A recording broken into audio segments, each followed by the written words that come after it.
अस्सलामुअलैकुम students, welcome to वाईजे academy. आज chapter number 1 first year physics का हमारे पास जो टॉपिक मौजूद है वो है इंटरनेशनल सिस्टम ऑफ यूनिट्स, जिसमें हम पढ़ेंगे यूनिट की definition, SI unit, types of SI unit और इनको भी एक्सप्लेन करेंगे। तो ये वीडियो आपने एंड तक देखनी है ताकि आपको ये तमाम चीज़ें समझ आ सकें। तो शुरू करते हैं अपना लेक्चर।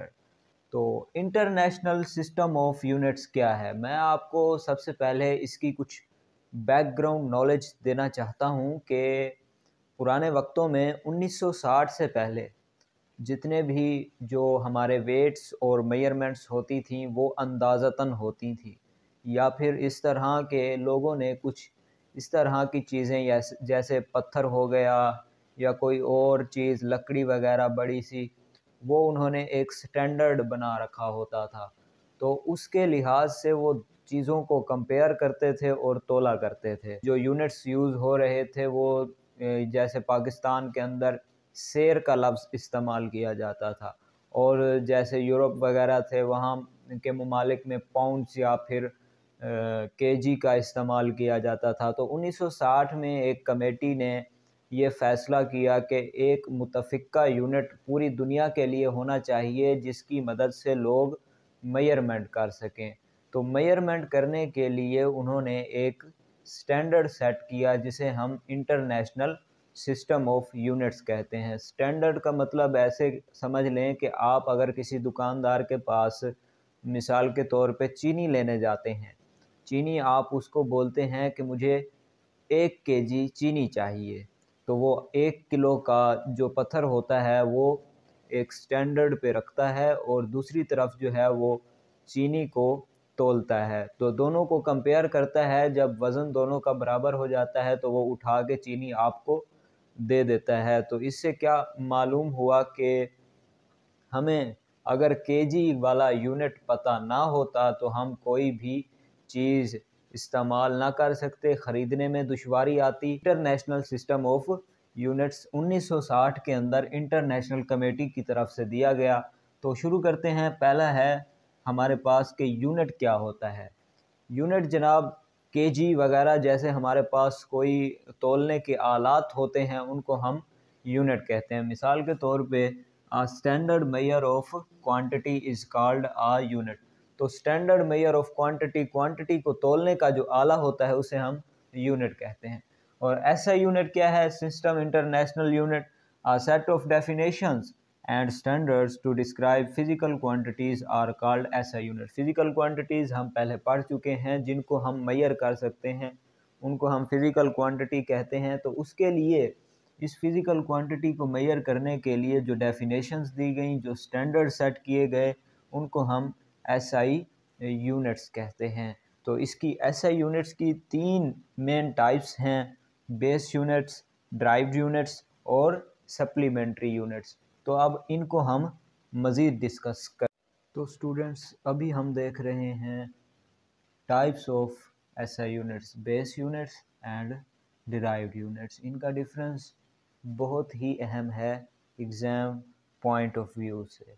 सो बेस यूनिट्स क्या होते हैं? The units associated with base quantities are called base units. ऐसे यूनिट्स जो बेस क्वांटिटीज़ की बुनियाद पर बनते हों, यानी कि जो बेस क्वांटिटीज़ के यूनिट्स होते हैं उनको हम बेस यूनिट्स कहते हैं। आपने ये ख्याल रखना है कि अगर पेपर में आए कि difference between base units and derive units, तो आपने उनके यूनिट्स लिखने हैं, ना कि बेस क्वांटिटीज़ लिखनी है। सो बेस क्वांटिटीज़ को जब यूनिट्स में चेंज करते हैं तो उनको हम बेस यूनिट्स कहते हैं। सिंपली इसको आप इस तरह समझ सकते हैं। क्वांटिटीज़ में हमने देखा था कि length, mass, time, electric current, temperature, luminous intensity और अमाउंट ऑफ सब्सटेंस, ये हैं बेस क्वांटिटीज़।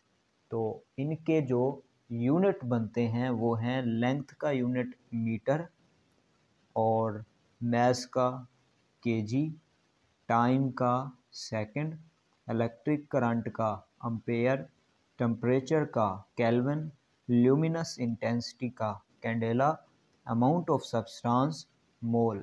सो आपने ये बेस क्वांटिटीज़ के आपने फिज़िकल बेस क्वांटिटीज़ के आपने एसआई यूनिट्स स्टडी किए। तो अब आ जाते हैं हम डिराइव्ड यूनिट्स की तरफ। तो डिराइव्ड यूनिट्स क्या हैं? डिराइव्ड यूनिट्स कहते हैं the units derived from base and supplementary units are called derived units। तो ऐसे यूनिट्स जो कि बेस क्वांटिटीज़ और सप्लीमेंट्री क्वांटिटीज़ को मिला के बनते हैं उनको हम डिराइव्ड यूनिट्स कहते हैं। याद रखें कि सप्लीमेंट्री यूनिट्स अभी हम पढ़ने वाले हैं तो वो भी आप देख लेंगे।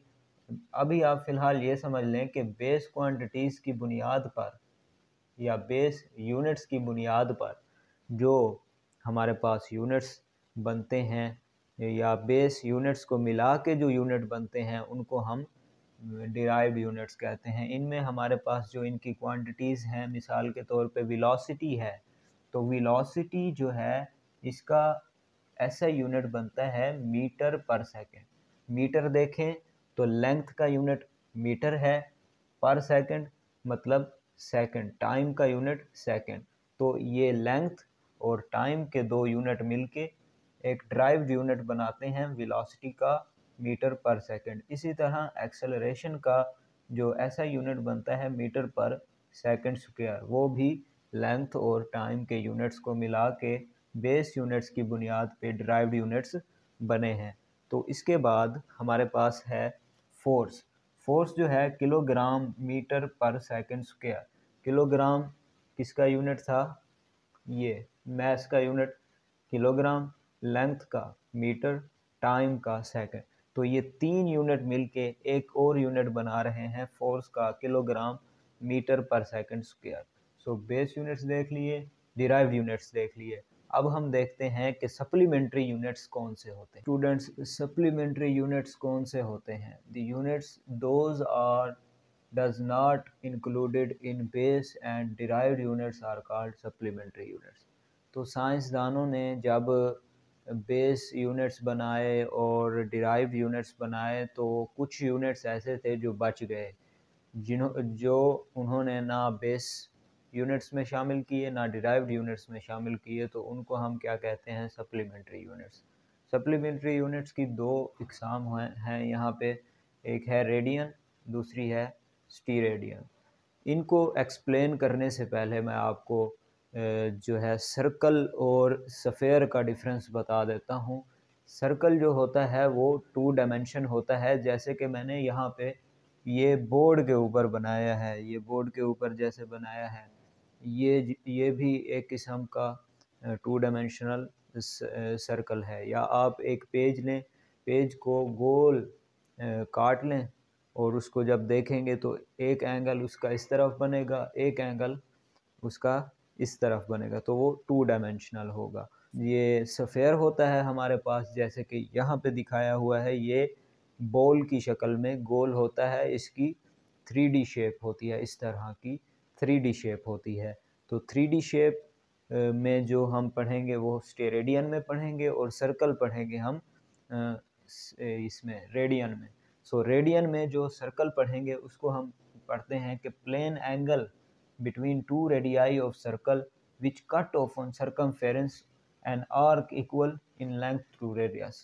तो सबसे पहले इसमें आप ये समझ लें कि सर्कल जो होता है, सर्कल के दरमियान से मिड पॉइंट से जो एज के ऊपर तक जितना भी फासला होता है इसको हम क्या कहते हैं? रेडियस। तो सर्कल के सेंटर से एज तक का जितना फासला होता है उसको हम रेडियस कहते हैं। तो यहाँ पे एक रेडियस ये है, एक रेडियस ये है, तो दो रेडियंस ने मिलके एक आर्क बनाई। ये जो आपको नज़र आ रही है लाइन, इसको हम कहते हैं आर्क लेंथ, यानी कि गोल शेप के ऊपर जो लेंथ बनती है उसको हम आर्क लेंथ कहते हैं। तो इन दो शेप्स ने, इन दो रेडियाई ने एक आर्क लेंथ बनाई है।